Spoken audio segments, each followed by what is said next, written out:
the Hobbit house. I know it's been a minute because it was snowing, and there was another project that had to be worked on where I got to do painting and the like, but now it's back to the fun stuff, the reason I came to Crestone, projects like this. Now, one of the things about the Hobbit house, it's about 10 years old, and it's been built with a variety of crews, and one of the crews used and I don't know all the specifics about it because I'm new to this, but they used wallpaper, like newspaper and the such, to make a lot of the walls and the flooring. So a lot of the times it didn't work out. These things popped out.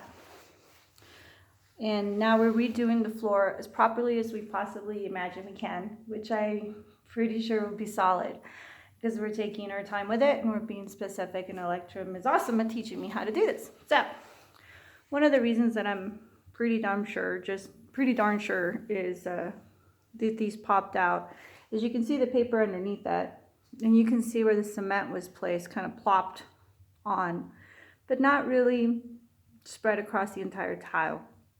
I think this is one of the reasons that obviously it popped off, because when people stepped on it, it wasn't even underneath. So we take these off, we take what tools we can, because it's not like they make specialized tools for this, and get all this crap off of it, which takes a minute. And then we vacuum all this excess crap off, like everything from the excess rocks to the excess dust, which, by the way, you do not want to breathe in that excess dust. It's not good for you. Definitely wear a mask for that when you're sweeping it up or vacuuming it out, which you'll have to do both of. Oh, good news. We have electricity at the Hobbit house now. So that's really exciting. It makes it easier to work, especially when it's starting to get dark like now. So what I got to do today is get all these pieces that are cleaned up and stuff, and once you vacuum everything up and clean the pieces out again, you get Acrylic Pro, which is what that is. It's a tile adhesive, and you even it out in this cement / paper mache stuff that's underneath here. You make it nice and even, and you also add it to the tile. Then you put it back down and squish it into place. Now it takes a little bit of maneuvering to get all the unevenness underneath even, so that, remembering that this is going to be somebody's home, somebody's kitchen specifically, you don't want them tripping or stubbing their toe. I mean, you want it as even as possible. And with the unevenness of the ground, this makes it a very interesting project that you kind of have to go into meditation and not look at the whole thing, but focus on each piece and its surrounding space. It's, even it out on the bottom, and make sure that the surrounding area around it is going to be as even as humanly possible. And then you come back in afterwards, once it's set enough, and scrape off the excess white adhesive, because what's going to go in there is going to be grout.